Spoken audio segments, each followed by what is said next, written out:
Já saudei os eminentes ministros, saúdo agora os eminentes advogados, Sua Excelência, Procurador-Geral Dr. Augusto Aras, Ministro André Mendonça e todos os advogados aqui presentes, nossos colaboradores.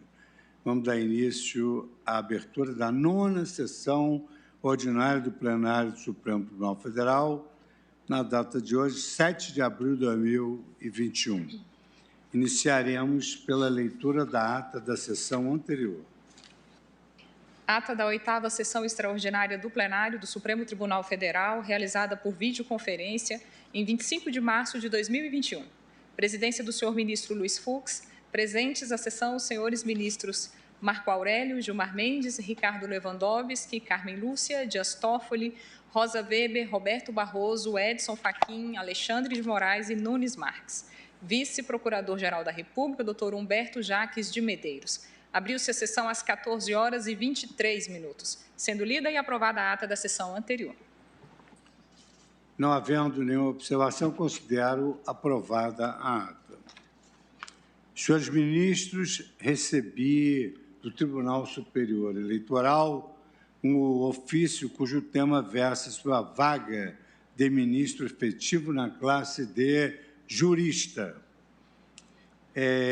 Sua Excelência, o ministro Luiz Roberto Barroso, presidente do Tribunal Superior Eleitoral, ele remeteu o ofício com os seguintes dizeres: tendo em vista o disposto no inciso 2º do artigo 119, combinado com o parágrafo 2º do artigo 121, ambos da Constituição Federal, comunico a Vossa Excelência que o ministro Sérgio Silveira Banhos completará o primeiro biênio como membro efetivo neste tribunal. Então, nós já disponibilizamos o link para a votação virtual. Como essa votação virtual é extremamente célere, eu vou aguardar 1 minuto e, posteriormente, eu vou também divulgar o resultado.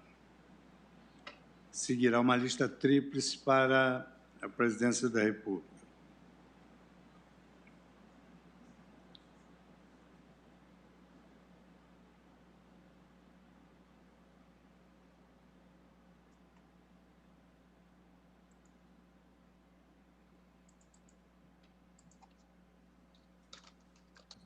Muito obrigado, senhores ministros.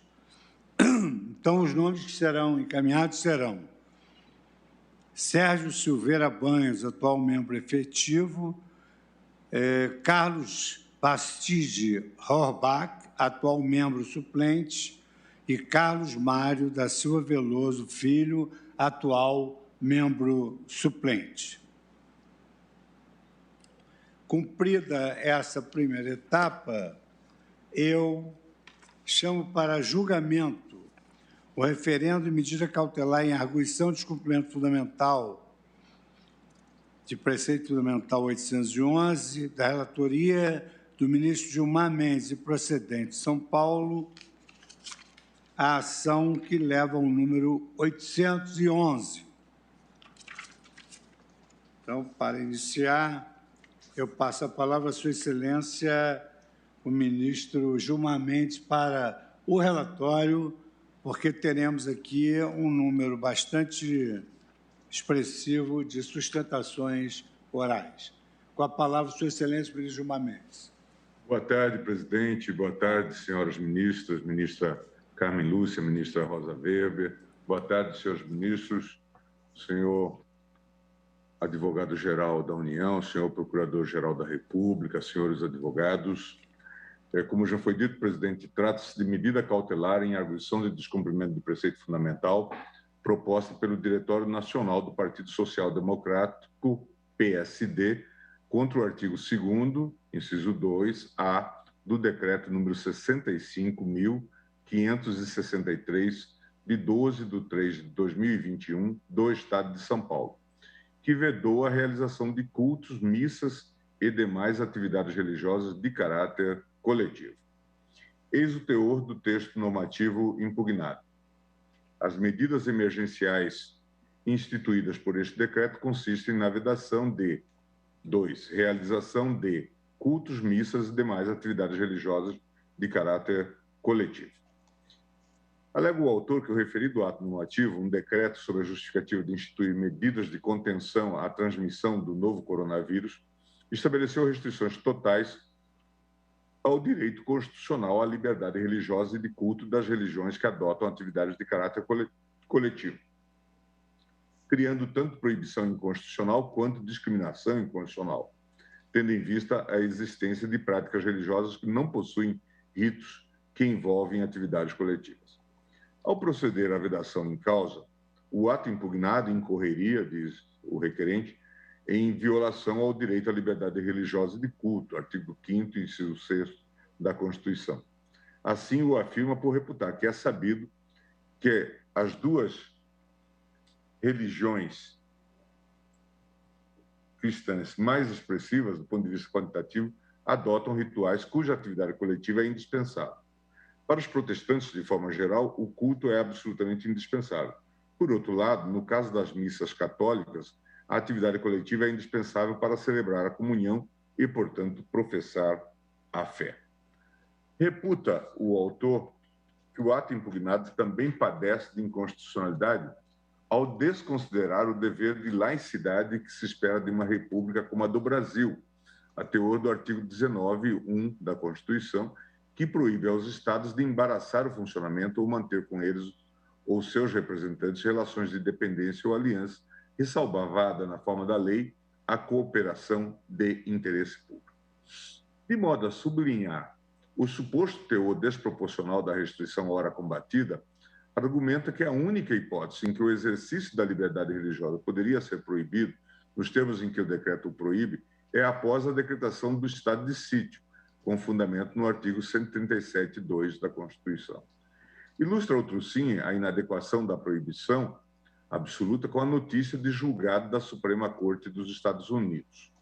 Recentemente, disse, a Suprema Corte dos Estados Unidos enfrentou controvérsia entre a Diocese de Brooklyn, que abrange Brooklyn e o Queens, e o estado de Nova York, naquele país. A Diocese argumentou que já havia operado com segurança, limitando a frequência a 25% da capacidade de um prédio e tomando outras medidas que, embora partes do Brooklyn e do Queens estivessem em zonas amarelas, onde a frequência às casas de culto é limitada a 50% da capacidade de um edifício. Tal restrição seria, então, inconstitucional. Revertendo decisões dos juízes e tribunais locais, a Suprema Corte decidiu, em apertada síntese, que as limitações impostas pelo governador de Nova York, restringindo reuniões religiosas, eram inconstitucionais por violarem a liberdade religiosa. Cautelarmente, pede a suspensão da eficácia do artigo 2º, 2A, do Decreto 65.563/2021 do Estado de São Paulo, ou, de modo alternativo, requer-se que as atividades religiosas coletivas realizadas em ambientes fechados fiquem restritas à limitação a ser determinada por oportunidade da decisão cautelar, observadas ainda regras e medidas sanitárias, notadamente a utilização de máscaras nos termos da legislação federal de regência. No mérito, pede para que o pedido seja julgado procedente para que seja declarada a inconstitucionalidade da norma estadual em comento. Em 26 de março de 2021, considerando a complexidade e importância da matéria em debate, apliquei à espécie o rito demarcado no artigo 12 da Lei 9868, determinando a conclusão dos autos para análise do mérito pelo plenário após o prazo deferido, independentemente das manifestações solicitadas. Em 31 de março de 2021, por meio da petição número 35607/2021, o Procurador-Geral da República requereu o deferimento de tutela provisória de urgência, alegando relevante interesse de ordem pública, com vistas a assegurar o livre exercício dos cultos religiosos e a proteção de suas liturgias. Solicitou o deferimento de medida cautelar para suspender a eficácia do artigo 2º, 2A, do Decreto 65.563/2021 do Estado de São Paulo, ou, alternativamente, que as atividades religiosas coletivas realizadas em ambientes fechados ficassem restritas à limitação a ser determinada por oportunidade da decisão cautelar, observadas ainda regras e medidas sanitárias, notadamente a utilização de máscaras nos termos da legislação federal de regência.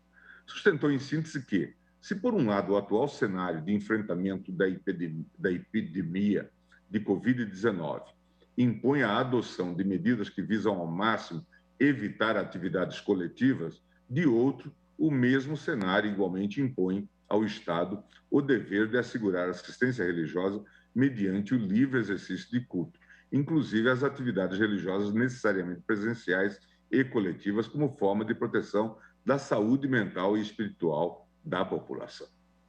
Em relação à presença do requisito do perigo da demora, argumentou PGE a necessidade do deferimento da liminar em razão do próprio agravamento da epidemia de Covid-19 no estado de São Paulo e de estarmos no curso da Semana Santa, importante período para a tradição religiosa cristã. Em 1º de abril de 2021, o advogado-geral da União, por meio da petição 35708/2021, manifestou-se pelo deferimento do pedido da cautelar e pela procedência da arguição nos termos da seguinte ementa: constitucional, ato normativo estadual que suspende atividades religiosas sem ressalvar aquelas que não envolvam aglomeração de pessoas.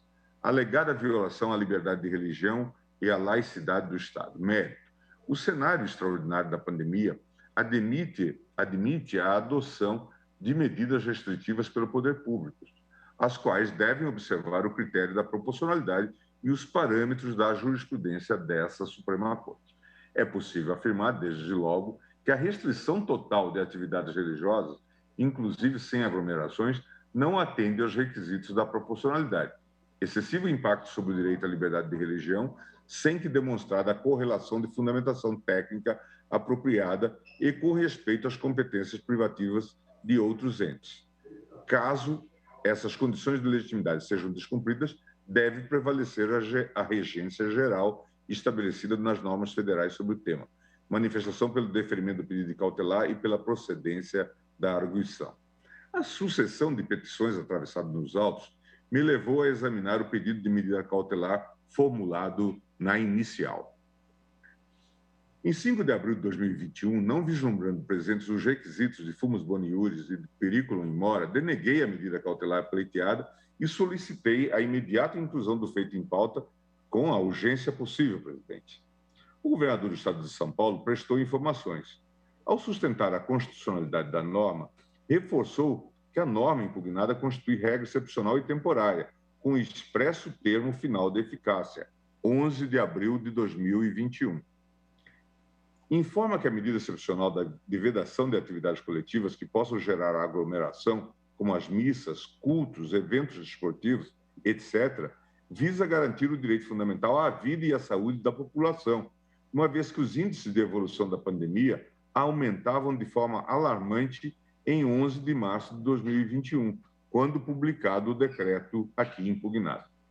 Alega que o Estado de São Paulo não se miscuiu no campo religioso, nem buscou embaraçar o funcionamento de cultos religiosos ou igrejas, mas atuou no campo da promoção da saúde, buscando impedir, no regular exercício de suas competências constitucionais já afirmadas por esse Supremo Tribunal Federal, a ocorrência de aglomerações de qualquer natureza, incluídas as religiosas de toda a fé, indiscriminadamente. Lembra que a medida atacada nos autos já fora adotada pelo Estado de São Paulo com a edição do decreto 64863, de 13 de março de 2020. Em relação ao pedido subsidiário da Procuradoria-Geral da República para que o STF estabeleça condições e protocolos para a realização das atividades religiosas coletivas, anota que o critério sugerido na decisão monocrática dada na ADPF 701, funcionamento com 25% da capacidade do local para a realidade de São Paulo, pode significar aglomeração de milhares de pessoas. A título de exemplo, observa que a cidade mundial, Igreja Mundial do Poder de Deus na cidade de Guarulhos, possui capacidade para reunir 100 mil pessoas.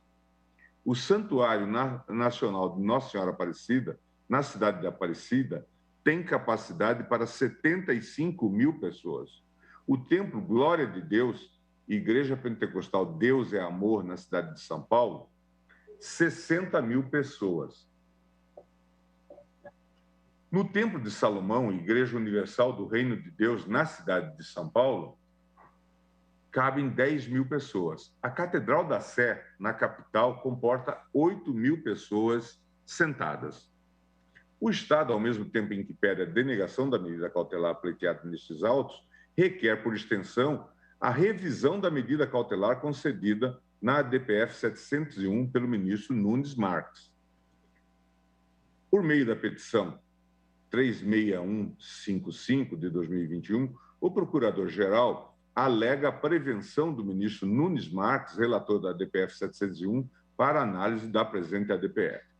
A Procuradoria-Geral apresentou parecer pela procedência do pedido com fixação de tese no sentido de que, observados os protocolos setoriais relativos a cada matriz religiosa e atendidas as medidas sanitárias definidas pelo Ministério da Saúde, há de ser assegurada a realização de cultos, missas e demais atividades religiosas de caráter coletivo, em razão do direito consagrado no artigo 5º, inciso 6º, a 8º da Constituição Federal, sem prejuízo da aplicação de sanções pelo descumprimento das condicionantes expostas. O governador do Estado de São Paulo juntou informações técnicas elaboradas pelo Centro de Contingência do Coronavírus no Estado de São Paulo, a nota técnica que acompanha o decreto estadual número 65563, e os indicadores da saúde do Estado de São Paulo, documentos apresentados na entrevista coletiva realizada em 26 de março de 2021, que embasam as medidas ora questionadas.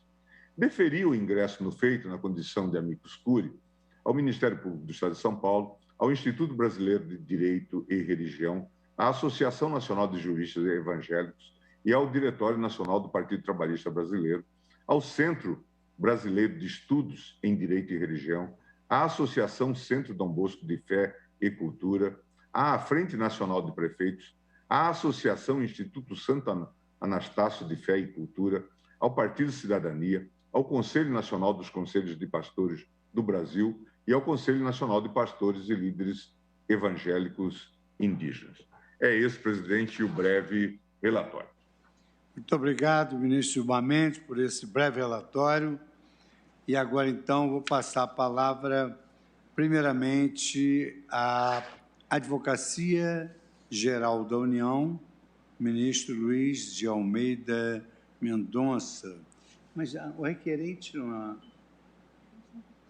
o requerente não pediu sustentação, não. Então, exatamente. Então, falará pela Advocacia Geral da União o ministro André Luiz de Almeida Mendonça, advogado-geral da União, que disporá do tempo regimental de 15 minutos. Excelentíssimo senhor presidente do Supremo Tribunal Federal, ministro Luiz Fux, excelentíssimo senhor relator da presente ADPF, ministro Gilmar Mendes, excelentíssimas senhoras ministras Carmen Lúcia e Rosa Weber, excelentíssimos senhores ministros, também do Supremo Tribunal Federal, permitam-me cumprimentá-los na pessoa do decano, ministro Marco Aurélio, excelentíssimo senhor Procurador-Geral da República, doutor Augusto Aras, senhores advogados e doutora Carmen, nossa secretária do plenário do Supremo Tribunal Federal. O ministro Gilmar Mendes foi muito feliz na exposição do seu relatório, de forma sucinta e, ao mesmo tempo, detalhada, e permitam-me, assim, adentrar no mérito da questão, a fim de possibilitar o máximo possível uma discussão contributiva para um debate tão relevante. E, para isso, em primeiro lugar, nós precisamos definir do que nós estamos tratando hoje. Mas, para definir sobre o que nós estamos tratando hoje, é importante, antes de tudo, definir do que nós não estamos tratando. Nós não estamos tratando de um debate entre vida e morte. Nós estamos tratando, isso sim, de uma perspectiva onde todo cristão se presume defender a vida incondicionalmente, onde todo cristão sabe e reconhece os riscos e perigos desta doença terrível, e onde todo cristão sabe que precisa tomar, sim, cuidados e cautelas diante desta enfermidade. Não se trata também de uma discussão política. Eu digo isso para que todos partamos do princípio e do consenso de que todos nessa discussão defendemos a vida. É imprescindível essa perspectiva. E isso é importante porque, em uma sociedade tão tensa como a que nós vivemos hoje, parece que pensar diferente de nós significa a desqualificação dessa pessoa e da sua própria condição de pensar diferente de nós, atribuindo a elas adjetivos inapropriados e ofensivos a um Estado democrático de direito. Se é assim, do que nós estamos tratando? Nós estamos tratando de um partido político que apresenta a sua demanda para que, em essência, religiões cristãs, católicas e evangélicas possam realizar seus cultos, possam ir às suas igrejas. Mas, dentro desse contexto, é importante fazer, e eu faço como registro histórico, o que significa para o cristão a igreja. E os primeiros registros históricos da igreja cristã está na própria Bíblia, de modo muito específico, no livro dos Atos dos Apóstolos. E registra-se ali, após Jesus confiar a Pedro, o apóstolo Pedro, ser a pedra fundamental da sua igreja, que os cristãos, no capítulo 2, diariamente perseveravam no templo, partiam o pão de casa em casa, tomavam suas refeições em conjunto, louvando a Deus e contando com a simpatia do povo. Mais adiante, no capítulo 5 de Atos, diz que para ali também iam outras pessoas de outras cidades. Porém, levantando-se o sumo sacerdote e todos os que estavam com ele, prenderam os apóstolos e os recolheram à prisão. Digo isso porque ser cristão, na sua essência, é viver em comunhão não apenas com Deus, mas também com o próximo. Ser cristão é estar junto ao próximo, é ter compaixão do próximo. E ter compaixão é chorar junto, lamentar junto, dar o suporte necessário para os momentos em que aqueles que se aproximam possam superar as suas dificuldades. Dentro desse contexto, a comunidade cristã, ela nasce, cresce e até os dias de hoje existe, não apenas para um ato de adoração a Deus, mas para um compartilhar comunitário de vidas, de experiências, de alegrias, de tristezas, de sentimentos, de dores, de esperança e de amor. À luz do cristianismo, sem compaixão, não há culto a Deus. Sem vida em comunidade, não há cristianismo. Do contrário, nós estaríamos tratando da mera expectativa de uma reunião de pessoas para se ajuntar em determinado momento do seu dia e das suas vidas. Tanto não é isso que Jesus Cristo, conforme relata São Mateus, disse: por onde estiverem 2 ou 3 reunidos em meu nome, ali eu estarei no meio deles. Se é assim, de modo mais prático, do que é que nós estamos tratando? Nós estamos tratando da seguinte discussão: se em momentos de calamidades públicas, o que prevalece é a Constituição ou valem outras regras? Se nós podemos suprimir direitos fundamentais sem o respeito às normas previamente estabelecidas pelo poder constituinte. Se nós podemos fazê-lo independente da decretação de medidas excepcionalíssimas, como estados de defesa e de sítio.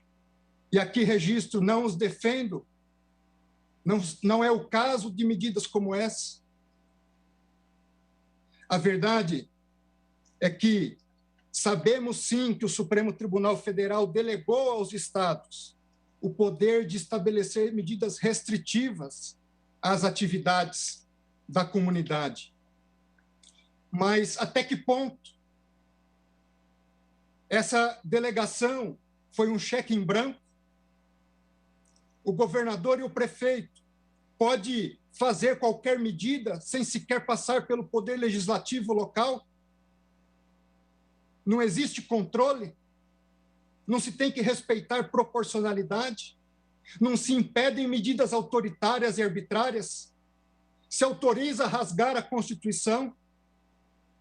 Se autoriza a prender um vendedor de água ambulante e espancá-lo no meio da rua? Enquanto em grandes supermercados isso é feito legitimamente? Por que o pobre não pode vender bens de primeira necessidade? Por que uma pessoa não pode praticar o esporte na sua praia e seguir para a sua casa, onde pessoas, mulheres e jovens estão sendo presas? Até que ponto? Até quando? Até quando medidas abusivas? Até quando polícias, guardas municipais agredindo cidadãos e trabalhadores, sacando suas armas, simplesmente porque estão trabalhando? Isso que foi autorizado? Eu tenho certeza que não foi isso. Eu tenho certeza que há limites e que o Supremo Tribunal Federal não deu um cheque em branco a governadores e a prefeitos. Dentro desse contexto, permitam-me fazer um parêntese. Não só agressões a trabalhadores, medidas de toque de recolher.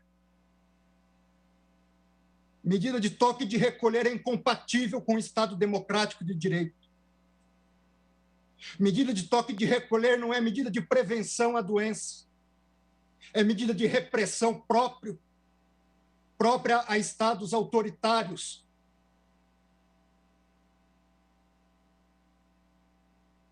Falemos um pouco de injustiça para tentar encontrar a justiça. Tanto é injusto fechar-se templos e atividades religiosas, que a Suprema Corte dos Estados Unidos, em 2 precedentes, disse isso ser inconstitucional. Um deles citado brilhantemente pelo ministro Gilmar Mendes. E o segundo que trata de medidas adotadas pelo Estado da Califórnia, onde disse a Suprema Corte dos Estados Unidos, em um dos seus votos, há 4 razões alegadas pelo Estado para proibir os atos religiosos. Em primeiro lugar, a alta interação entre pessoas. Segundo, proximidade física. Terceiro, permanência em períodos longos no mesmo local. Quarto, haver atividades de canto religioso. Diz a Suprema Corte, ninguém duvida que esses fatores podem aumentar o risco. Ninguém duvida que há um interesse público em diminuir esse risco. Essa Corte diz, não está negligenciando o sofrimento que muitos experimentam na pandemia. Porém, o Estado da Califórnia se equivocou na medida em que sugere que esses 4 fatores estão sempre presentes na atividade religiosa ou sempre ausentes em outras atividades seculares que a sua regulação permite.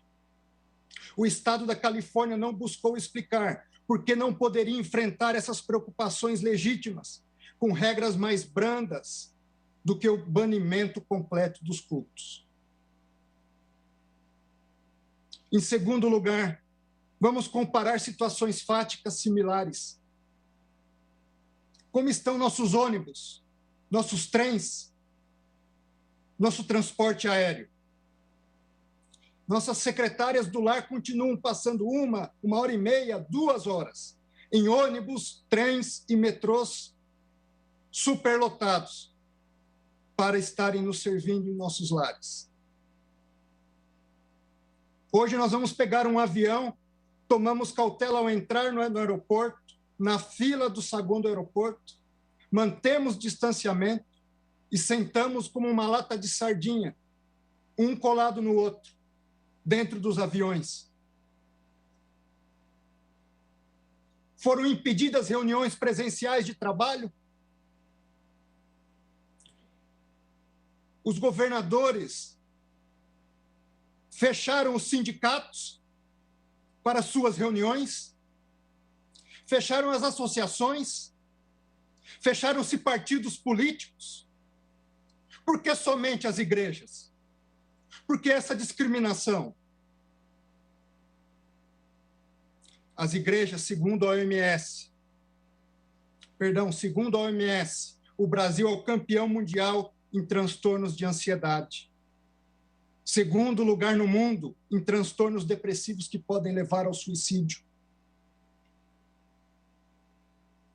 E diante de uma situação como essa, artigo publicado no Jornal da Associação Americana de Medicina Psiquiátrica diz que suicídio e coronavírus fazem a tempestade perfeita.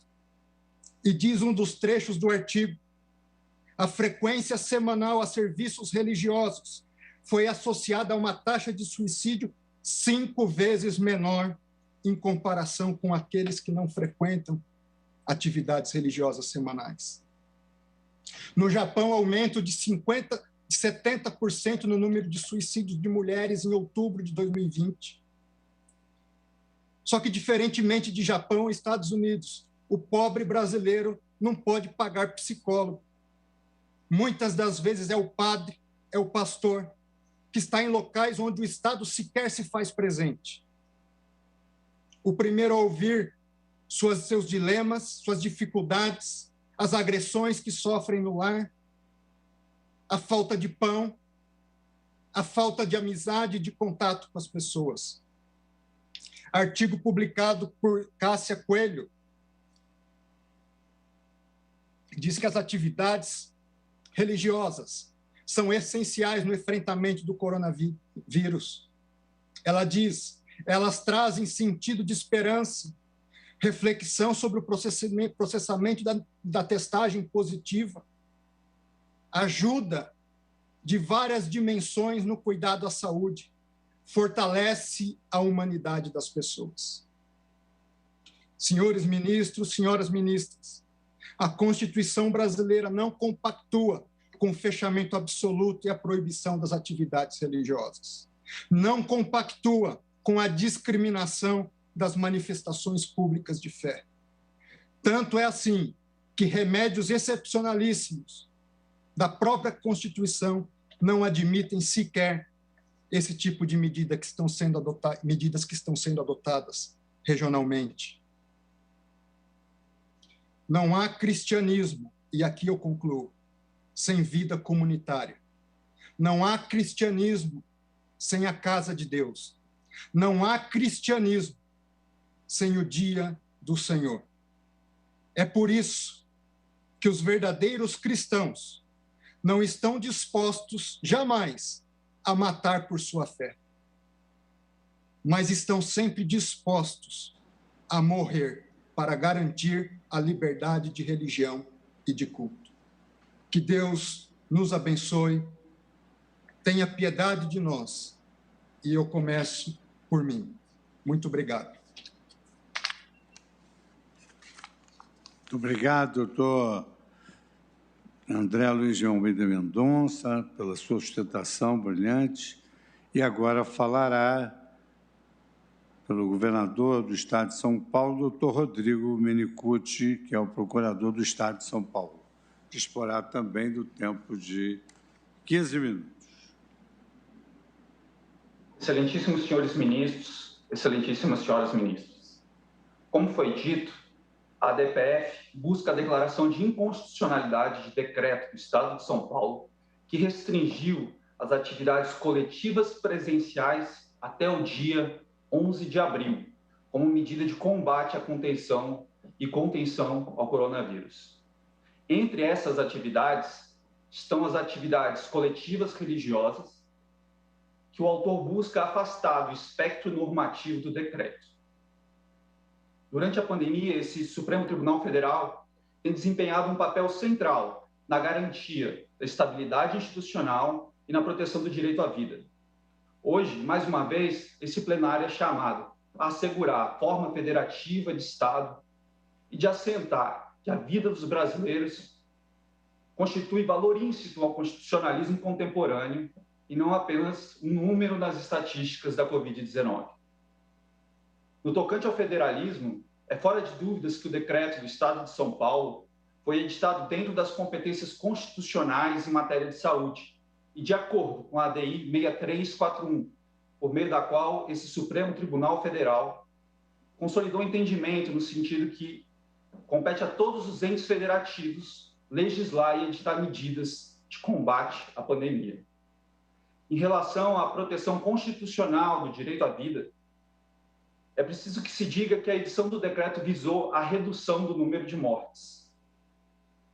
É certo que o direito à liberdade religiosa é fundamental e merece proteção, mas é preciso ter em vista que a vida é pressuposto para exercício de todo e qualquer direito fundamental.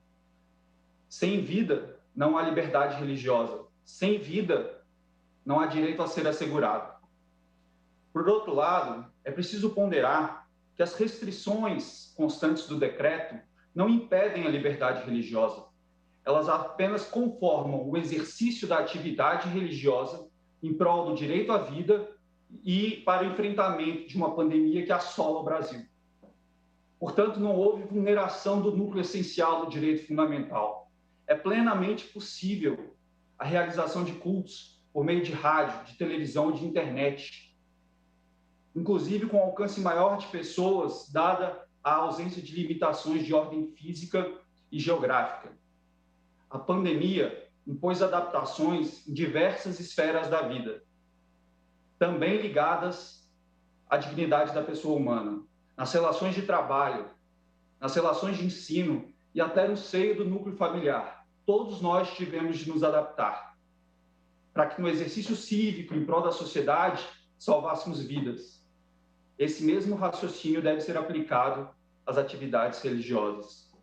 Como bem apontou o excelentíssimo ministro Gilmar Mendes na decisão, o decreto é publicado em um momento em que o Brasil, com 3% da população mundial, conta com 33% do número de mortes diárias de Covid-19 no mundo. Hoje, 1/3 das pessoas que morrem por Covid-19 morrem em território nacional. No estado de São Paulo, ainda no início da pandemia, foi instituído o Centro de Contingência do Coronavírus. Ele foi criado para subsidiar tecnicamente a atuação do poder público frente à pandemia. Mais recentemente, o centro indicou a rápida disseminação do vírus e o crescimento da ocupação da taxa de leito de UTI, para espantosos 86%. Daí porque foi editado o decreto, com medidas restritivas, a fim de conter a disseminação do vírus e evitar o colapso do sistema de saúde. Inclusive, ontem, houve novo recorde de morte no estado de São Paulo. Foram 1.389 mortes. A taxa de ocupação de UTI ultrapassou 90%. No entanto, houve queda da taxa de internação em 4,9%, o que denota que as medidas adotadas no estado de São Paulo foram corretas e têm sido eficazes. Verifica-se por tudo que foi dito que a medida restritiva ela é excepcional, temporária e foi justificada tecnicamente e, portanto, vai ao encontro do postulado da proporcionalidade. Ela é adequada na medida em que apta a evitar a aglomeração. É necessária, já que, diante da escassez de vacinas hoje no Brasil, não resta ao poder público outra alternativa para evitar a disseminação do vírus, senão o afastamento e o distanciamento social. E, por fim, a medida é proporcional em sentido estrito, na medida em que se trata de medida excepcional, temporária, justificada e que apenas restringe o exercício da atividade religiosa, sem vulnerar o núcleo essencial do direito fundamental. Por todo exposto, espera-se que esse plenário do Supremo Tribunal Federal referende a decisão do excelentíssimo ministro Gilmar Mendes em prol do direito à vida, em prol da federação. Muito obrigado pela atenção. Rodrigo Menicucci, procurador do Estado de São Paulo. Agora temos 7 amici curiae admitidos pelo relator. Cada um disporá do tempo regimental de 5 minutos. Então, chamo para a primeira fala o Instituto Brasileiro de Direito e Religião. Assumindo a tribuna, doutor Tiago Rafael Vieira, que disporá do tempo regimental de 5 minutos.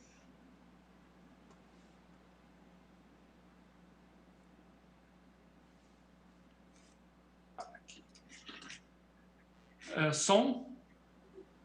Estão me ouvindo? Sim. Ok, obrigado, ministro. Excelentíssimo senhor presidente desta Suprema Corte, doutor Luiz Fux, em seu nome eu cumprimento todos os demais membros e todos que nos acompanham nesta tarde. O tempo é curto, então vou ser breve em alguns conceitos, mas gostaria de trazer um pouquinho o conceito da liberdade religiosa, que se caracteriza como uma liberdade pública, individual e coletiva, de expressar e viver de acordo com um conjunto de valores da crença confessada pelo fiel. Enquanto a liberdade de crença é aquela liberdade individual, de fórum íntimo, residente no coração e na razão de cada fiel. A liberdade religiosa é a liberdade meio para que a liberdade de crença possa ser exercida e efetivada de forma plena. Confessar uma fé é fazê-la com um outro, em qualquer religião, inclusive no cristianismo. Ser cristão consiste, antes de tudo, em fazer parte do corpo e do sangue de Jesus. A grande verdade é que os cultos e as missas formam, sim, ao contrário do que o douto procurador do Estado de São Paulo disse, o núcleo essencial da liberdade religiosa para os cristãos. Impedi-los é atingir a liberdade em sua natureza. A maioria das liturgias e sacramentos cristãos são realizados no templo. Sempre foi assim, desde o início da Igreja. Como ensina Bobbio, a liberdade religiosa exige uma prestação negativa do Estado. No dizer de Isaiah Berlin, trata-se de uma liberdade negativa, estar livre de embaraços, de interferências do Estado e de outros atores. O fiel é livre para ter a sua crença, professá-la e viver de acordo com os seus dogmas, e não com o que o Estado diz. Não é o Estado ou algum ator da sociedade que ordena se um fiel deve rezar ou orar dentro de sua casa ou pela internet. O fiel que escolhe seus dogmas e ele que decide onde ele deve orar ou rezar. Entretanto, vivemos em um tempo sombrio, quiçá o pior da história brasileira. Neste contexto, precisamos lembrar do Pacto Internacional de Direitos Civis e Políticos, que diz no seu artigo 18, item 3, a liberdade de manifestar a própria religião ou crença estará sujeita apenas às limitações previstas em lei e que se façam necessárias para proteger a saúde. Nenhuma liberdade absoluta. E o pacto é claro, mas diz, são permitidas apenas as limitações que se façam necessárias para proteger a saúde. As medidas restritivas são necessárias, contudo, devem ser proporcionais e adequadas. Um direito fundamental não pode ser restringido ao ponto de retirar o mínimo de eficácia. Deve haver limites às limitações. Em situações de necessárias restrições de direito fundamental, seu conteúdo essencial deve ser preservado, sob pena do próprio direito deixar de existir. E o conteúdo essencial e o núcleo inviolável da liberdade religiosa é a liberdade de culto. Proibir a liberdade de culto é negar a preservação do seu conteúdo essencial. Importante dizer que os fiéis não querem aglomerar, mas eles querem viver a sua experiência litúrgica em um Estado que é essencialmente laico. Não existe uma tensão entre saúde e liberdade religiosa. A maioria ampla dos estados está permitindo a liberdade de culto, que varia de 10% a 30%. Podemos traçar um paralelo com o transporte público. As pessoas deslocam de ônibus O ônibus está restringido em 50%. Por que o culto não pode ser restringido em 1/4, se o ônibus é muito menor que a nave de um templo? A pandemia não pode ser elevada à categoria de poder constituinte originário, ministros. O Estado constitucional se caracteriza pelo império da lei, mas submetido aos direitos fundamentais, que é a sua última ratio. A manutenção dos direitos fundamentais, mesmo que minimamente, é essencial para a pacificação social, sobretudo diante do espectro da morte. Para terminar, lembremos que as Supremas Cortes dos Estados Unidos, da França, da Suíça, da Escócia, do Chile, já decidiram que a liberdade de culto não pode ser proibida. Termino citando Agostinho de Hipona, abre aspas, fizeste-nos para ti, e inquieto está o nosso coração, enquanto não repousa em ti. Ministros, muito obrigado. Agradeço, doutor Tiago Rafael Vieira. E agora falará pelo Amicus Curiae, Associação Nacional de Juristas Evangélicos, ANAJURE, doutor Uziel Santana dos Santos, que também disporá do tempo regimental de 5 minutos. Senhor presidente, ministro Luiz Fux, em nome de quem saúdo a todos os demais excelentíssimos senhores e senhoras ministros e demais autoridades aqui presentes, os colegas advogados, também aos serventuários que fazem essa sessão ser transmitida para todo o país. A Constituição Federal é clara quanto à inviolabilidade da liberdade de consciência e de crença, a qual compreende o livre exercício dos cultos religiosos e a proteção aos locais de culto e suas liturgias. Além disso, nos termos do artigo 19, inciso 1 da Constituição, veda-se aos entes federativos estabelecer cultos religiosos ou igrejas, subvencioná-los e embaraçar-lhes o funcionamento, ou manter com ele ou seus representantes relações de dependência ou aliança, ressalvada a colaboração na forma da lei.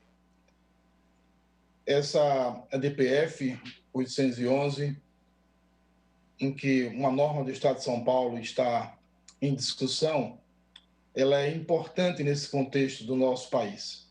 Essa Suprema Corte tem, em vários momentos, se pronunciado sobre a liberdade religiosa e estabelecido a importância da reafirmação, não apenas como um discurso, mas através de manifestos, atos, liturgias do exercício da liberdade religiosa.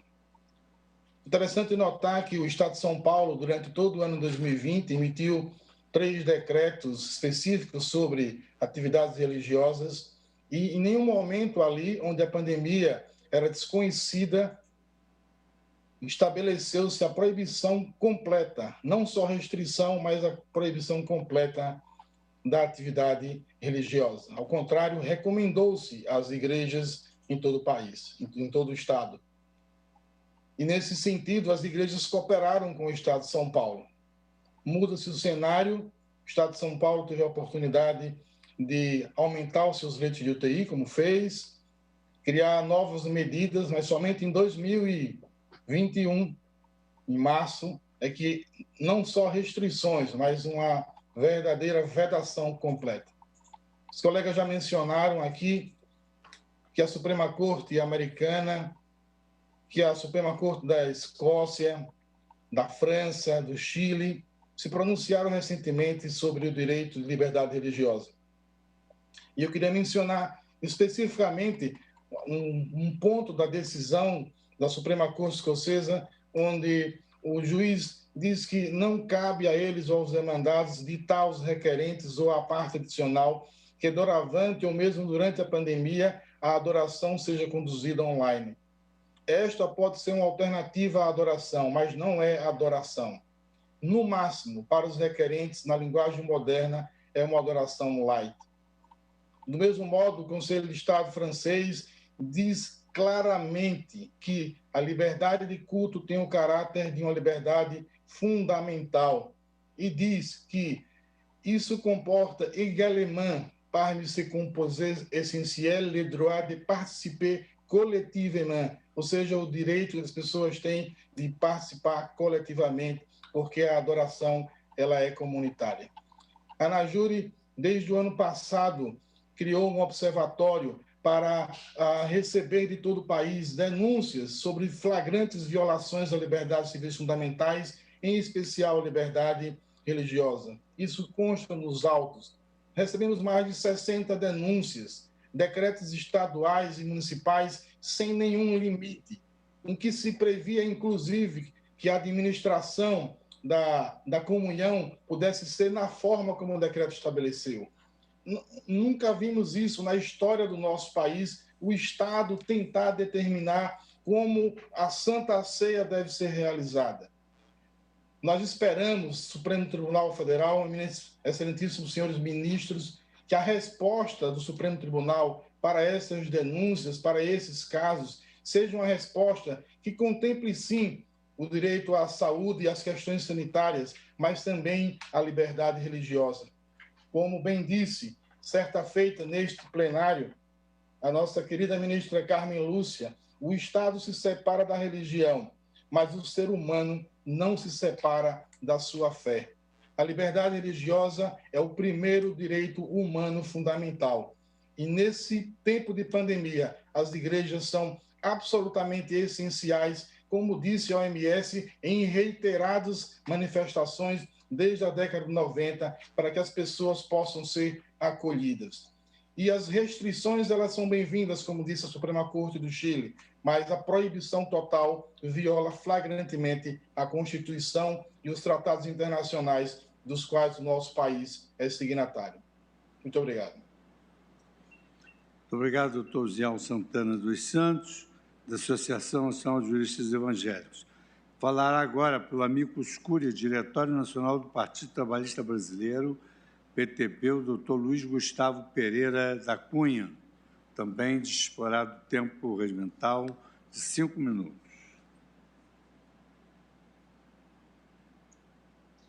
Boa tarde a todos. Excelentíssimo ministro presidente Luiz Fux, excelentíssimo ministro relator Gilmar Mendes, excelentíssimos ministros e ministras, Procuradora-Geral da República, advogado-geral da União, demais colegas advogados e todos que nos assistem. A presente ação trata da defesa de uma das liberdades mais elementares do ser humano, qual seja a liberdade religiosa, protegida pelo artigo 5º, inciso 6º da Constituição Cidadã. A gravidade da situação pela qual estamos passando exige cuidados não só com a saúde física, mas também com a saúde mental e espiritual. Apesar dessa colenda corte ter autorizado na DI 6341 que os governadores e prefeitos adotem providências para o combate à Covid-19, não há impedimento que casos específicos sejam analisados e julgados, como é o caso da abertura ou não dos templos religiosos, em respeito ao princípio da liberdade religiosa. Diversas medidas sanitárias se mostram excessivas. Não estamos negando a gravidade da situação, excelências, mas não se pode permitir que, em nome de uma grave crise sanitária, se autorize a instauração de um verdadeiro estado de exceção que não respeita a Constituição Federal. A Constituição assegura, de forma clara e expressa, a liberdade religiosa. A assistência espiritual é essencial, tanto no enfrentamento da pandemia, como no enfrentamento das consequências da pandemia. Uma vez respeitados os protocolos sanitários, os templos religiosos devem ter autorização para funcionar. Em tempos sombrios, as instituições religiosas se mostram como um refúgio, acolhendo as pessoas e nutrindo esperança por dias melhores. Há uma diferença entre proibir a realização de culto presencial e restringir a presença do público com a imposição de medidas sanitárias. A proibição total se mostra excessiva e desproporcional. Nem em caso de decretação de estado de sítio há proibição de cultos. Sobre os abusos estatais, interessante citar a carta de Paulo a Efésios, onde abro aspas. Tornem-se cada vez mais fortes, vivendo unidos com o Senhor e recebendo a força do seu grande poder. Vistam-se com toda a armadura que Deus dá a vocês, para ficarem firmes contra a armadilha do diabo. Pois nós não estamos lutando contra seres humanos, mas contra as forças espirituais do mal que vivem nas alturas, isto é, os governos, as autoridades e os poderes que dominam completamente esse mundo obscuro, onde fecho aspas. As atividades religiosas é um pilar do Estado brasileiro, chega onde o Estado não chega. o acolhimento espiritual oferecido pelas instituições religiosas em um momento como o presente é essencial. Ainda, as atividades filantrópicas desenvolvidas pelas instituições religiosas complementam os esforços do Estado e da sociedade no combate à pandemia e as suas graves consequências. Os templos religiosos são o último refúgio da alma em tempos de tristeza e incerteza. É preciso assegurar meios para que as pessoas cuidem também de sua espiritualidade. Houve um aumento expressivo no índice de doenças como a depressão e suicídios. E mais, muitas pessoas buscam nos templos religiosos como um último abrigo, uma última esperança. Muitas pessoas encontram nas instituições religiosas o que não encontram em suas casas ou na comunidade. Enquanto familiar, Excelência, nosso querido, amado, está no hospital, que faz um excelente trabalho nesse momento, seus familiares estão nas igrejas orando e clamando pela intercessão divina. Não se iludam, Excelências, pois o último braço amigo não é o Estado, o último braço amigo é a igreja. Pergunto a Vossas Excelências, quem vai cuidar dos usuários de droga, das pessoas depressivas, de quem sente frio, de quem sente fome? Não é o Estado, mas sim as igrejas, que exercem esse papel fundamental. Nem em tempos de guerra fecharam as igrejas. Fechamento de igrejas é ato típico de países totalitários, como Coreia do Norte e China, que as perseguem. Querem criar, em nome de uma crise sanitária, verdadeiras igrejas subterrâneas, clandestinas, que não se iludam, a casa do Senhor nunca fecha. E já finalizando, Excelências, para aqueles que hoje votarão pelo fechamento da casa do Senhor, cito Lucas 23, versículo 34, onde abro aspas. Então ele ergueu seus olhos para o céu e disse, Pai, perdoa-lhes, pois eles não sabem o que fazem. Fecho aspas. Isto posto, requer o Partido Trabalhista Brasileiro que todas as igrejas e templos religiosos sejam autorizados a permanecer abertos durante o período da pandemia. Obrigado e boa tarde. Chamo agora para ocupar a tribuna, agradecendo o Dr. Luiz Gustavo Pereira da Cunha. Chamo agora para ocupar a tribuna pela Associação Centro Dom Bosco de Fé e Cultura, Dr. Taiguara Fernandes de Souza, que também disporá do tempo regimental de 5 minutos para a sua sustentação.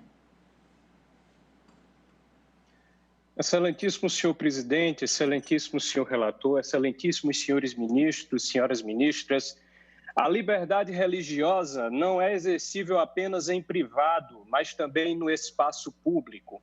Essa frase não é minha, essa frase não é de nenhum dos Amite Curiae, que aqui defendeu a liberdade da igreja, essa frase é do acórdão da ADI 2566, redigido pelo ministro Edson Fachin, item 3, vedação ao discurso proselitista em serviço de rádio comunitária. Esse acórdão diz exatamente isso. A ministra Rosa Weber, convergindo com o ministro Edson Fachin, afirmou que a liberdade compreende uma dimensão interior, que é a consciência religiosa, e uma dimensão exterior, a prática, que inclui a prática de rituais. Então, onde está a vulneração ao núcleo essencial da religião? A vulneração ao núcleo essencial da religião está em o Estado dizer que um culto público pode ser tranquilamente substituído por um culto virtual. Isso é juízo doutrinário. Essa matéria, ela, apesar de ser tratada aqui pela primeira vez, mas ela já foi tratada em 5 outras cortes constitucionais, 3 casos nos Estados Unidos, 2 casos na França, 2 casos na Suíça, 1 caso na Escócia, 1 caso no Chile. 9 precedentes, não se pode dizer que se trata de matéria isolada. Em todos esses 3 precedentes que apresentei a Vossas Excelências enviando memorial e também na nossa petição de manifestação, todos os 9 precedentes repetem 3 argumentos. Primeiro, a inviabilidade do Estado emitir juízo doutrinário sobre o valor do culto presencial, dizendo que ele pode ser tranquilamente substituído pelo culto online. Vossas Excelências talvez lembrem-se de algum momento em que foram batizar os filhos, os netos, em que fizeram catecismo para a primeira comunhão e sabem que a Eucaristia não se faz por fibra óptica, que batismo não é realizado com água filmada na TV. Batismo é feito com água real e a Eucaristia depende da matéria do pão e do vinho. Para os católicos, isso é inegociável. Não existe sacramento virtual. Essas cortes internacionais frisaram isso. Mas, segundo motivo, violação evidente da consciência, porque isso obriga o fiel a adotar uma prática externa que não é o preceito de sua religião. Substituir o culto presencial por uma transmissão online é obrigar o fiel a ir contra o preceito de sua religião. A exemplo, por exemplo, de aceitar sacramento virtual, que não existe na religião católica. Por fim, a desproporcionalidade de tratar de forma diferenciada atividades seculares em espaços fechados, como supermercados, aeroportos, ônibus, e atividades religiosas em espaços fechados também.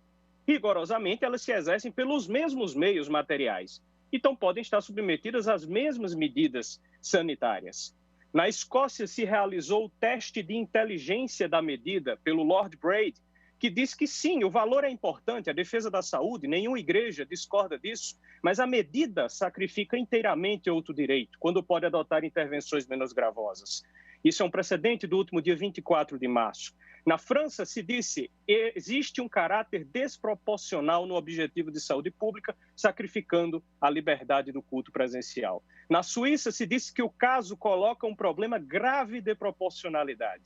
Nos Estados Unidos, a questão evoluiu, inclusive havendo mudança de voto do Chief Justice John Roberts, do caso decidido da Arquidiocese do Brooklyn em 2020, para o caso atual de fevereiro, South Bay versus Nilson.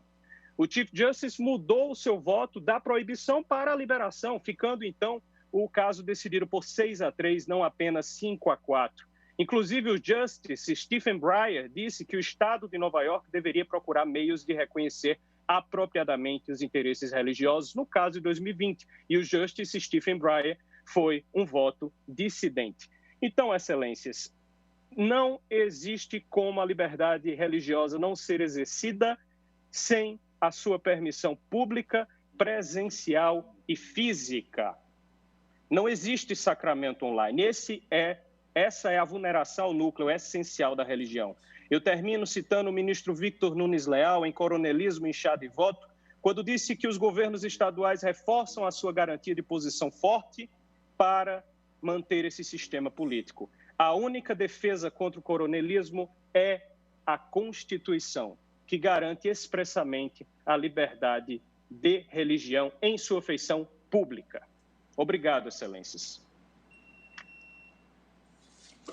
Muito obrigado, doutor Taiguara Fernandes de Souza. Falará agora pelo Amicus Curiae, Partido de Cidadania, doutor Paulo Roberto Iotti Vecchiati, que também disporá do tempo regimental de 5 minutos. Boa tarde, excelências. Agradeço primeiro ao ministro Gilmar Mendes pela célere apreciação e deferimento do Amicus que coescrevi pelo Cidadania. Focarei no princípio da proporcionalidade, na defesa da validade constitucional dos decretos locais de restrição às liberdades de comparecimento a cultos e reuniões em geral, não só cultos, como descabidamente afirmado até aqui. Uma restrição de comparecimento temporárias, por critérios científicos, estritamente relacionados à prevenção da disseminação da pandemia do Covid-19, para que não haja o colapso dos sistemas público e privado de saúde, à luz dos princípios da precaução e da prevenção que regem a saúde pública, porque restrições temporárias, nestes estritos termos, não podem seriamente ser consideradas como eliminação de cultos religiosos, sob pena de se ter que entender que reuniões em geral estariam também eliminadas no período de vigência e vigor do decreto, o que é um grave equívoco. A restrição é adequada ao seu fim constitucional, porque é notório que a ciência diz que o isolamento social é a única medida efetiva para evitar a contaminação. É necessária por inexistência de meio menos gravoso, objetivamente aferível. Os nobres colegas não citaram meios menos gravosos, apenas alegaram sem provar. Porque as diversas medidas propostas pelo ministro Nunes Marques, na sua equivocada decisão da DPF 701, álcool gel, máscaras, etc., notoriamente são paliativos que não evitam a contaminação, só a dificultam, e o Estado não tem condições de fiscalizar se elas estão sendo respeitadas ou não. A medida é proporcional em sentido estrito, porque nesse desesperador contexto social, de milhares de mortes diárias, com mortes no Brasil com mais de 10 países juntos, mortes em proporções de genocídio, sim, senhores e senhoras. Evidente que nesse contexto os direitos à vida e à saúde pública prevalecem por terem mais peso sobre os direitos à liberdade de culto, em especial, e reunião em geral. Eu quero reiterar aqui que, ao contrário do que foi dito, não são só cultos que estão proibidos temporariamente, ao contrário do que descabidamente foi dito até agora. São reuniões em geral. Então, quem pede para liberar cultos e nada mais, como pedem essa ação, pedem as entidades religiosas a que falaram por Amit Curi, quem pede para liberar somente cultos e nada mais está pedindo por privilégio odioso, porque é arbitrário, sem razão pública, no sentido de John Rawls, porque sem respeitar o princípio da universalização de qualquer teoria da argumentação jurídica e moral, conforme Robert Alexi, Klaus Gunther e Jürgen Habermas, por exemplo. Se forem liberados cultos a 25% da capacidade do local, como sugeriu o ministro Nunes Marques, então, por imperativo de isonomia, se demandaria liberar reuniões em geral nos mesmos critérios, pena de privilégio inconstitucional. Reconhecer isso não implica menosprezo à importância de cultos religiosos em geral. Inclusive, como homem gay ativista LGBTI, eu sei a importância das poucas igrejas inclusivas para a nossa paz espiritual contra as condenações nefastas que sofremos cotidianamente. Então, não se trata aqui de menosprezo à atividade religiosa e à crença religiosa de ninguém. O que aqui se defende implica reconhecer que a angústia de pessoas que não podem ir a cultos não é mais grave que a mesma angústia de pessoas que não podem sair para encontrar amigos, confraternizar, ir a parques, ir a clubes, ir a reuniões laicas, etc. Todos nós sofremos depressão e angústia por isso. E não é só o culto que está proibido. Por isso, o Cidadania requer ao STF que reconheça a validade constitucional de tais medidas restritivas também a cultos, sem privilégios a cultos, porque não existe hierarquia abstrata de direitos fundamentais entre si. E eu fiz aqui a ponderação com peculiaridades de caso concreto, pelas circunstâncias fáticas e notórias citadas, e fatos notórios não supõem comprovação, como diz o CPC. E são medidas válidas porque, aplicando aqui a doutrina de John Rawls, no seu famoso livro Liberalismo Político, é preciso estabelecer termos equitativos de cooperação social entre cidadãos livres e iguais, profundamente divididos por suas crenças abrangentes, religiosas, morais, filosóficas, e isso certamente não se faz pela atribuição de privilégio em favor de cultos religiosos sobre outras formas de reunião. Porque não respeita o critério da reciprocidade, pelo qual as pessoas cooperam socialmente à custa do sacrifício de seus próprios interesses, apenas quando sabem que os demais também o fazem. E não há como esperar, excelências, que pessoas respeitem o isolamento social sem realizar reuniões laicas, se for permitida a realização de cultos religiosos e vice-versa. O erro está na liberação de academias e outros serviços não essenciais, e esse erro não se corrige permitindo cultos preferenciais e outras situações não essenciais. Então, finalizo dizendo que não ser essencial, e culto religioso não é essencial à vida e à saúde psicológica, não significa que não seja importante. Claro que é, mas o que a petição inicial e os ilustres colegas que me antecederam pedem é um privilégio para liberdade de culto sobre outras formas de liberdade de reunião, associação e lazer. Eram essas as contribuições que eu tinha a fazer. Muito obrigado. Obrigado, doutor Paulo Roberto Iotti. Falará agora pelo Amicus Curiae, Conselho Nacional dos Conselhos de Pastores do Brasil, doutor Ricardo Asson Sayeg, também pelo tempo regimental de 5 minutos. Senhor presidente, excelentíssimo ministro do Supremo Tribunal Federal, Luiz Fux, senhores ministros, excelentíssimo senhor Procurador-Geral da República, excelentíssimos colegas advogados, gostaria de cumprimentar a todos na pessoa do ministro Cássio Nunes, que muito ponderadamente e abençoado por toda essa comunidade que sente na necessidade do culto o esteio para o combate a esse mal gravíssimo que assola o nosso país e a humanidade, teve a sensibilidade de reconhecer o perigo que mora num sábado que antecede o domingo de Páscoa e permitir que esse culto, que simboliza a vitória da vida sobre a morte, fosse realizado.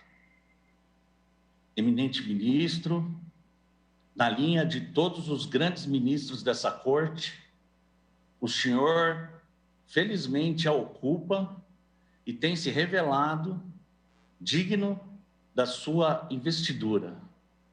Essa é a posição do Conselho Nacional dos Conselhos dos Pastores do Brasil. A propósito desse caso, senhores ministros, deve ficar claro que não existe certo ou errado, que não existe solução perfeita e que todos os intervenientes e todos os lados estão bem intencionados. Não merecem críticas, pelo contrário, merecem sim aplausos pela defesa de direitos fundamentais, assim como vossas excelências. Seja qual for a solução alcançada, certamente o Brasil saberá que essa solução foi tomada, não a perfeita, mas a melhor possível, se pensando no povo do nosso país. Essa corte merece todos os aplausos, todas as homenagens. E, nesse sentido, quero destacar a vossas excelências que a defesa da liberdade de culto, nessa perspectiva da pandemia da Covid-19, não é simplesmente um privilégio de reunião ou de associação. Pelo contrário, não obstante o respeito às opiniões diversas. A reunião, notadamente para os cristãos, que são a esmagadora maioria da população brasileira, é elemento essencial. E aqui eu quero destacar a vossas excelências que subscrevo todas as falas que me antecederam no sentido de garantir essa liberdade, notadamente do ministro André Mendonça, não é? Uma fala brilhante, secundada por outras tão grandiosas manifestações. Há que se perceber que existe o poder da egrégora, e a egrégora é a força espiritual formada a partir de um conjunto de energia e sentimento, de energias e sentimentos de um grupo de pessoas. E aí se hospeda o prejuízo que vulnera o núcleo fundamental da liberdade à fé. Não se trata de liberdade de reunião, mas se trata de defesa da vida e de combate da morte. Porque o Estado nada pode, o Estado se mostrou ineficiente, o Estado se mostrou inoperante e a medicina se mostrou inoperante. A nossa infraestrutura se mostrou inoperante. Não se tem qualquer certeza, até hoje se discute a cloroquina. Não se sabe absolutamente nada, não se sabe quais serão as reações da própria vacina. Os laboratórios e a indústria farmacêutica se negam a assinar termos de responsabilidade. O que se tem é aquilo que sobra, e aquilo que sobra é a fé. E nessa perspectiva, a fé na egrégora, na força coletiva da reunião, seja cristã, seja não cristã, com caráter religioso, que remete à elevação de uma força superior, aquela que os homens não puderam prover, porque de fato aqui não podem. Essa fé não pode ser subtraída, essa fé não pode ser mitigada, essa fé não pode ser solapada.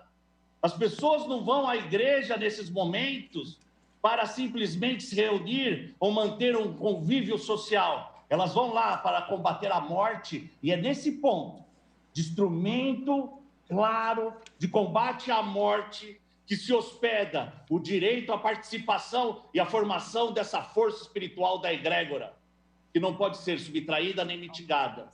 Nessa medida, subscrevendo todas as manifestações nesse sentido e homenageando particularmente o nobríssimo ministro Cássio Nunes, nós solicitamos que seja liberado, de acordo com as suas próprias ponderações, proporcionais, essa liberdade para se garantir a força da egrégora.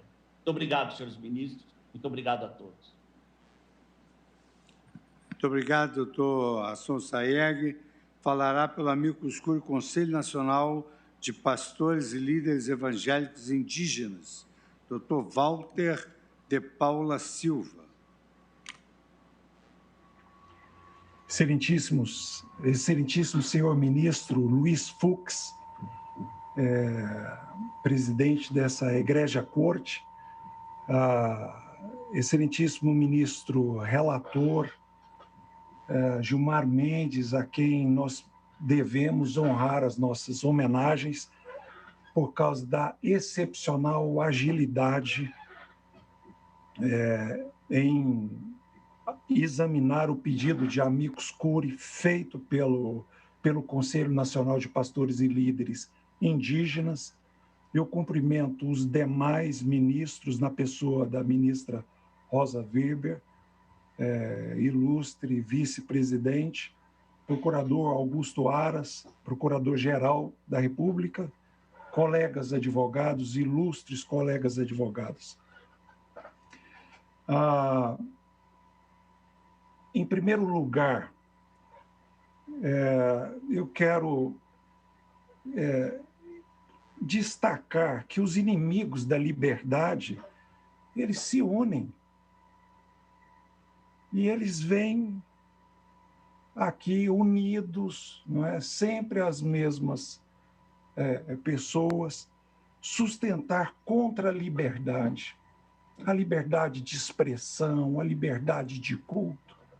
Mas eu quero dizer para aqueles que se reúnem contra a liberdade, os senhores não vencerão, porque a igreja ela não se curva a nenhum tipo de repressão. A igreja é, de fato, maior do que a reunião. Mas nós não podemos, neste momento, discriminar as instituições religiosas, determinando o seu fechamento. Especialmente esses lugares que são usados para prestar culto. Acolhem pessoas. E eles têm um caráter transcendental. Não se pode restringir, e eu tenho certeza que essa não foi a vontade dessa Suprema Corte. Não se pode restringir direito fundamental. Direitos fundamentais de forma a inviabilizar o exercício de alguns direitos. Não estou falando apenas do direito de culto, mas o abuso desse tipo de restrição tem gerado um desequilíbrio que chama a atenção da população. O que nós percebemos que trabalhadores honestos têm sido perseguidos,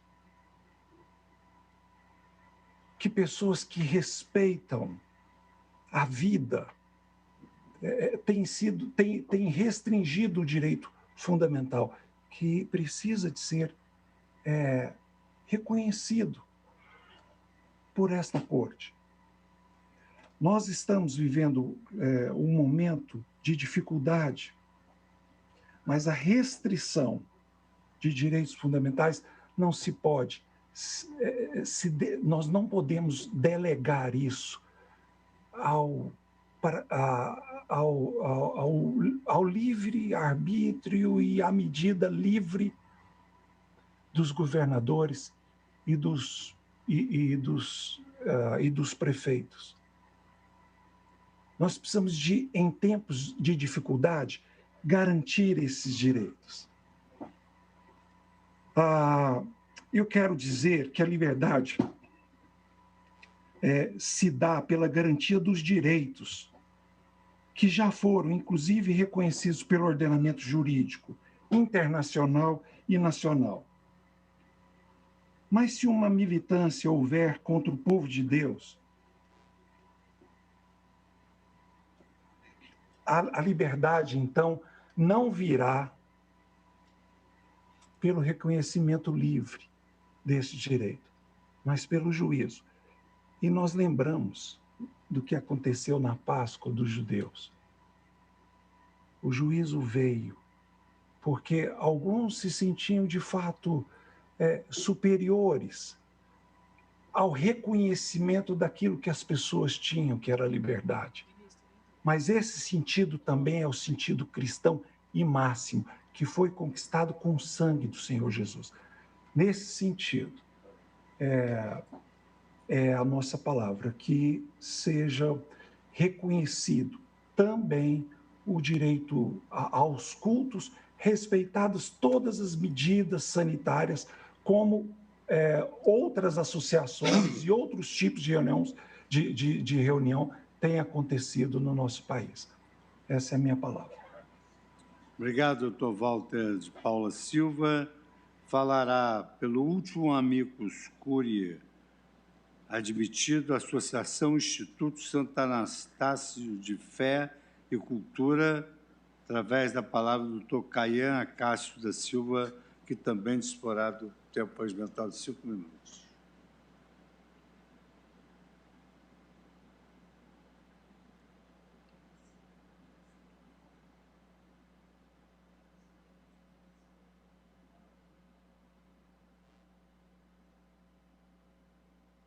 Você tem que conectar o áudio, doutor.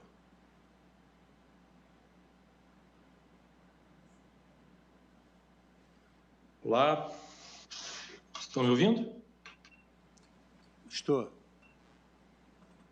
Então, excelentíssimo senhor presidente do STF, Luiz Fux, cumprimentando o senhor, estendo os cumprimentos aos demais ministros dessa corte, cumprimento aos demais advogados e representantes da sociedade que fizeram suas sustentações. Eu, como representante do Instituto Santo Atanásio de Fé e Cultura, venho fazer uma defesa não apenas religiosa, né? Nós estamos diante de um tribunal religioso, mas um tribunal de leis, um tribunal constitucional.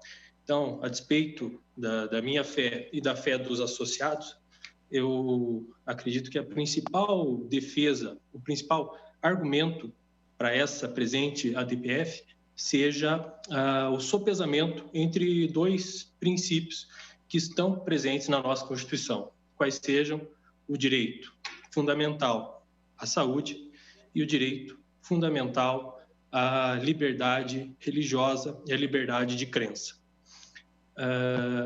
Durante a pandemia do coronavírus, nós temos presenciado, chegamos já a mais de 350 mil mortes apenas no Brasil devido à pandemia. Isso não se nega.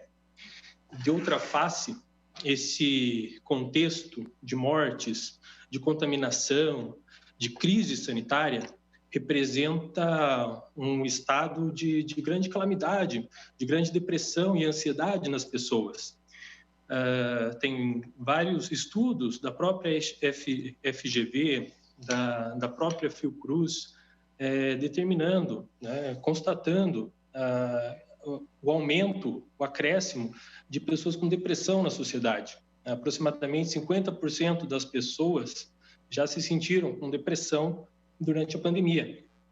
Muitas também, mais da metade, sempre ou muitas vezes se sentiram ansiosas durante a pandemia. E qual que é a resposta para essas pessoas? Como foi comentado por outro defensor, nós não estamos, sabemos disso, num país de primeiro mundo, em que todos têm acesso à saúde, todos têm acesso a um psicólogo, e, bom, mesmo que tivessem, isso não diminuiria o direito de acesso à religião e à prática religiosa. Porém, no Brasil, não se pode afastar que grande parte do conforto, do apoio espiritual, vem das igrejas, né, dos templos, né, de Umbanda, enfim, de todas as religiões, espírita, cristãs, teístas, enfim, prestam um relevante apoio nesse ponto. Então, isso, senhores, não pode ser afastado das decisões que os senhores tomarão em breve. Quantos brasileiros dependem do serviço de amparo, dependem de comparecer presencialmente num local que faça sentido para eles? Eu acho que esse deve ser um dos pontos principais a nortear a decisão. E outro aspecto, como eu comecei essa dissertação, é o sopesamento entre os princípios. Então, a partir do momento em que se limita o acesso presencial aos templos de culto, nós temos simplesmente a aniquilação do princípio pelo qual as pessoas podem exercer livremente a sua crença. Como que se dá isso? Ora, no Império, o Estado brasileiro tinha apenas uma religião oficial, qual seja a própria religião católica. Porém, as pessoas tinham a sua liberdade de crença, nunca foi tolhida. As pessoas podiam ser judias, podiam ser espíritas, mas qual que era a diferença? Elas não podiam frequentar livremente, não poderiam erguer, né, seus templos livremente. Com a República, isso foi transformado. As pessoas podem exercer publicamente a sua fé. Com isso, eu quero dizer, a liberdade de crença não se limita à capacidade que as pessoas têm de acreditar dentro das suas casas em Deus, de praticar dentro das suas casas a prática religiosa. A liberdade de crença consiste, especialmente no memorial que eu encaminhei para os senhores, né, atrelado a esse processo, especialmente para a fé católica, consiste em comparecer perante ao Santíssimo Sacramento, consiste em comungar, consiste em adorar ao Santíssimo Sacramento. Isso é inerente à prática e à liberdade de crença, à liberdade religiosa, especialmente, aqui eu falo no tocante à fé católica. Senhores, era o que eu tinha a expor. Agradeço pela oportunidade, tanto ao relator quanto ao senhor presidente ministro Luiz Fux. Muito obrigado, doutor Caian Acácio da Silva, que falou pela Associação Instituto Santo Atanásio de Fé e Cultura. Agora, a última sustentação oral coube a Sua Excelência, o Procurador-Geral da República, o doutor Antônio Augusto Brandão de Aras, que tem a palavra. Boa tarde a todos e a todas. Excelentíssimo senhor presidente do Supremo Tribunal Federal, ministro Luiz Fux. Excelentíssimas senhoras ministras Carmen Lúcia e Rosa Weber. Excelentíssimos senhores ministros. E cumprimento especialmente o ministro Gilmar Mendes, que é o relator desta ADPF, que cuida de relevante tema histórico e que integra o núcleo duro do processo civilizatório, do nosso processo civilizatório. Cumprimento o ministro André Mendonça, advogado-geral da União, e aos senhores advogados que atuam como Amit Curia, assim como a todos os servidores e servidores dessa egrégia corte. A presente arguição de descumprimento de preceito fundamental proposta pelo Partido Social Democrático impugna o artigo 2º, inciso 2, alineado do decreto 65.563, de 12 de março de 2021 do Estado de São Paulo, que, visando a instituir medidas de contenção à transmissão do coronavírus, vedou a realização de cultos, missas e demais atividades religiosas de caráter coletivo. Este Procurador-Geral da República requereu, em 30 de março de 2021, a tutela provisória de urgência, a fim de que fosse suspensa a eficácia da norma, bem como de outros decretos estaduais e municipais que proíbam a realização de cultos, missas e outras atividades também de caráter coletivo, desde que observados os protocolos de prevenção setoriais para as atividades religiosas e o atendimento das medidas sanitárias definidas pelo Ministério da Saúde. Ou seja, o Procurador-Geral da República requereu que direito fundamental previsto na Constituição de 1988 não seja totalmente afastado, mas seja objeto de ponderação de valores para que todos esses importantes princípios postos na Lei Maior tenham o seu mínimo de eficácia garantido. A Advocacia Geral da União manifestou-se pelo deferimento da medida cautelar e, desde logo, pela procedência do pedido.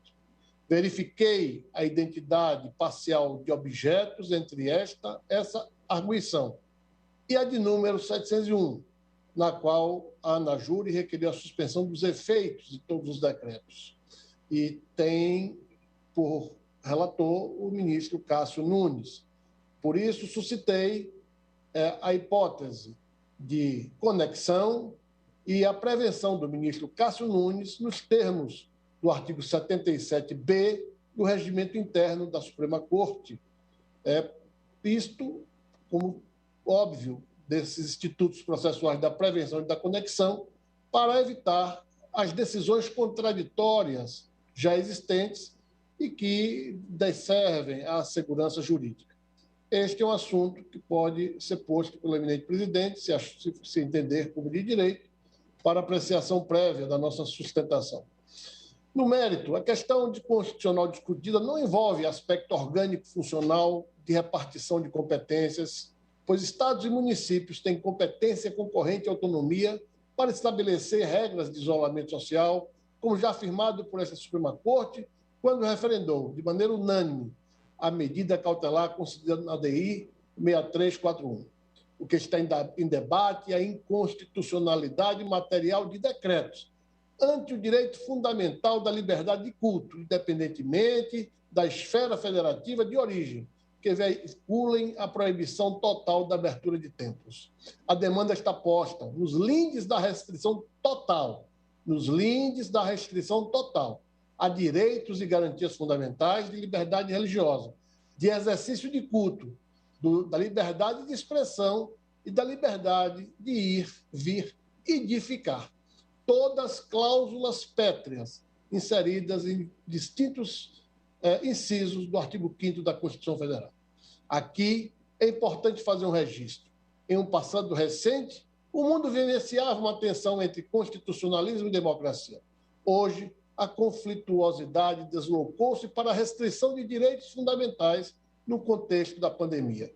Os países estão enfrentando o desafio de equacionar o ponto razoável, buscar o justo equilíbrio para que direitos fundamentais não sejam restringidos ao ponto de serem suprimidos, subtraídos, sem que tal hipótese venha a arranhar a existência da própria ordem jurídica. A Constituição Federal, ao dispor sobre a liberdade religiosa, assegura o livre exercício dos cultos religiosos. E a proteção, na forma da lei, deve assegurar o livre exercício dos cultos religiosos. Dessa forma, decretos como meramente atos administrativos, normativos, ainda que decorrentes de uma lei ordinária, podem ter força para subtração de direitos fundamentais postos na lei maior? Parece-nos que não, em qualquer das correntes da filosofia do direito. Mas é necessário relembrar o lugar da religião em um Estado democrático de direito e ter presente que o Estado é laico, mas as pessoas não são. Pelo contrário, as pessoas têm o direito de professar sua fé. Direitos e garantias são postos em defesa do cidadão contra o Estado e não em favor do Estado contra os cidadãos. A ciência salva vidas, a fé também.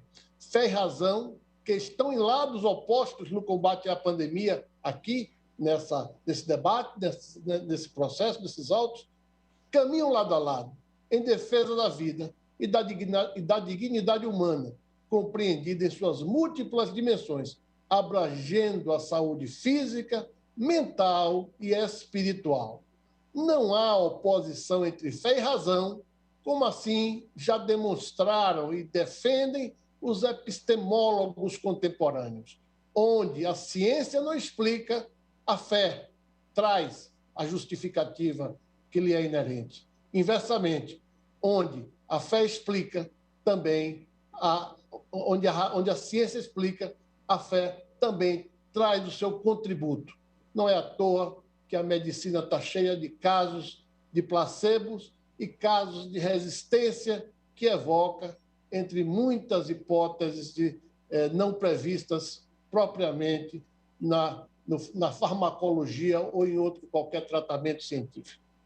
Nos escritos filosóficos de Santo Agostinho, fé e razão harmonizam-se em uma relação de circularidade, onde ambas se complementam. Na filosofia tomista também não há oposição entre fé e razão, mas complementaridade. São Tomás de Aquino chegou a afirmar que a fé é um ato racional. Em tempos mais recentes, Dworkin, na obra Religião Sem Deus, pontuou que as grandes religiões monoteístas, aquelas ditas dos livros, possuem dois elementos comuns, a ciência e um elemento de valor. Habermas e o cardeal Ratzinger, que depois veio a ser denominado como Papa Bento XVI, confrontaram suas ideias em um encontro realizado em 2004 em Munique, no qual se originou a obra Dialética da Secularização. Sobre razão e religião, ambos dialogaram sobre as bases morais pré-políticas de um Estado liberal e sobre a fundamentação de uma sociedade voltada para a dignidade da pessoa humana. É nisso, senhoras e senhores, é isso, senhoras ministras, senhores ministros, que nós estamos cuidando. A dignidade da pessoa humana na sua dimensão mental, emocional, espiritual, da fé. Para Habermas, o último fundamento só pode ser a razão prática de um pensamento secular pós-metafísico, e para o cardeal Ratzinger, Papa Bento XVI, trata-se da realidade do ser humano como criatura sob a perspectiva do Criador. Os interlocutores adotaram bases distintas, mas houve consenso quanto à afirmação da dignidade humana. O diálogo entre esses dois grandes pensadores não opôs fé e razão. Demonstrou que ambas se complementam. Quando se trata de buscar a afirmação da dignidade humana, fé e razão podem até trilhar caminhos diversos, divergindo quanto aos meios, mas convergindo quanto aos fins. A promoção da dignidade humana. O discurso deste Procurador-Geral da República se põe aqui, no plano da Constituição, na defesa da dignidade da pessoa humana em todas as suas dimensões. A fé, para os que creem e a exercem de maneira extrínseca, abrange o ato de estar no templo e participar do culto. Tudo isso integra a dignidade humana. Na interpretação constitucional, a liberdade religiosa, como diria o Dworkin, há de ser levada a sério. Qualquer atividade lícita interrompida pelo poder público requer uma análise rigorosa, mas quando o Estado interrompe a atividade de partidos políticos, universidades ou igrejas, o escrutínio há de ser dos mais rigorosos. E aqui é importante abrir um parêntese, lembrar que onde o Estado não chega, lá existe um missionário, um padre, um pastor, alguém que, em nome da sua religiosidade, em nome da sua crença, leva paz social, paz às comunidades dos morros, das periferias, aos mais vulneráveis. E, junto com a paz, há uma redução da violência. Há também a promoção de educação em muitos desses segmentos religiosos. E, mais que isso, há o cuidado com a saúde também produzido pelas autoridades eclesiásticas e, mais abrangentemente ditas, religiosas. Onde não há o Estado e seus agentes, há um agente religioso, há uma igreja chegando nos rincões mais longínquos desse país para levar paz, saúde, educação, não violência.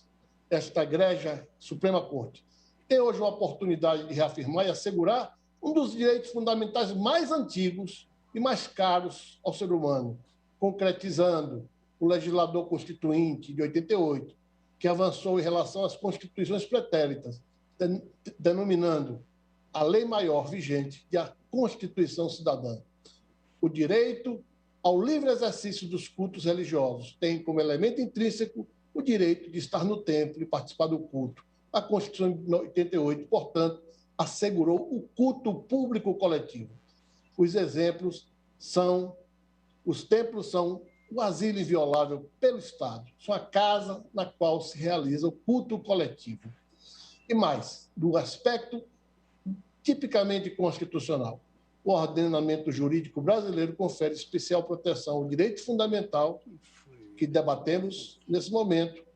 E, com isso, nós temos o dever de observância do Pacto Internacional dos Direitos Civis e Políticos da ONU, como o Pacto de São José da Costa Rica, aqui também já mencionado. Mas a regulamentação do direito ao culto religioso, seja em sua dimensão individual e privada, seja em sua dimensão coletiva, é pública. Não pode aniquilar o próprio direito à religiosidade e à garantia da prestação religiosa, da assistência religiosa. Assim, como já caminhamos para o final da nossa sustentação, seria necessário cuidarmos dos filtros do devido processo legal, substancial, e o da necessidade. A proporcionalidade impõe que a medida adotada seja a maneira menos gravosa ao direito restringido. Seria necessário fechar os templos totalmente? Nós temos um caso em Porto Alegre, em que os poderes públicos estabeleceram primeiro 10% da capacidade espacial de acesso, depois aumentou para 25%. É um exemplo a ser seguido, observando-se os protocolos sanitários estabelecidos pelo Ministério da Saúde. Quer dizer, nós temos meios para ponderar valores, nós temos as condições de fazer com que a adequação se opere juntamente com a razoabilidade e a proporcionalidade em sentido estrito, de maneira que nós não tenhamos a dificuldade amanhã de termos direitos fundamentais assegurados em cláusulas pétreas do artigo 5º, alterados, seja pela lei federal que trata do enfrentamento da pandemia, seja por decretos de municípios ou de estados ou mesmo da União, de forma absoluta, sem que os sagrados interesses e a defesa de valores do nosso processo civilizatório estejam resguardados não somente por esta Suprema Corte, como lhe é peculiar, mas também pelo Ministério Público, que tem atribuições de guardião do Estado democrático de direito. Muito obrigado, senhoras ministras, senhores ministros, pela atenção. Muito obrigado. As palavras de Sua Excelência, o Procurador-Geral da República. Como nós tivemos a oportunidade de observar, nós estamos aqui no campo de uma causa extremamente sensível sobre o plano filosófico e sobre o plano constitucional. Malgrado todas as sustentações orais tenham merecido o nosso recolhimento, a nossa deferência, é preciso, no entanto, em nome da Corte, repugnar, movido por um sentimento ético e de serenidade, a fala de um dos advogados que dirigiu-se ao final à Corte, invocando a declaração de Jesus em Lucas 23, 24, perdoai-os, Senhor, eles não sabem o que fazem. Essa misericórdia divina, ela é solicitada aos destinatários que se omitem diante dos males. E o Supremo Tribunal Federal, ao revés, não se omitiu, foi pronto e célere numa demanda que se iniciou há poucos dias atrás. Essa é uma matéria que nos impõe uma escolha trágica e que nós temos responsabilidade suficiente para enfrentá-la. Nossa missão de juízes constitucionais, além de guardar a Constituição, é de lutar pela vida e pela esperança. E foi com essa prontidão que a Corte se revelou, na medida em que estamos vigilantes na defesa da humanidade. De sorte que, com toda a ética e serenidade, eu repugno essa invocação graciosa da lição de Jesus. Em razão do adiantar da hora, declaro suspensa a sessão pelo tempo regimental.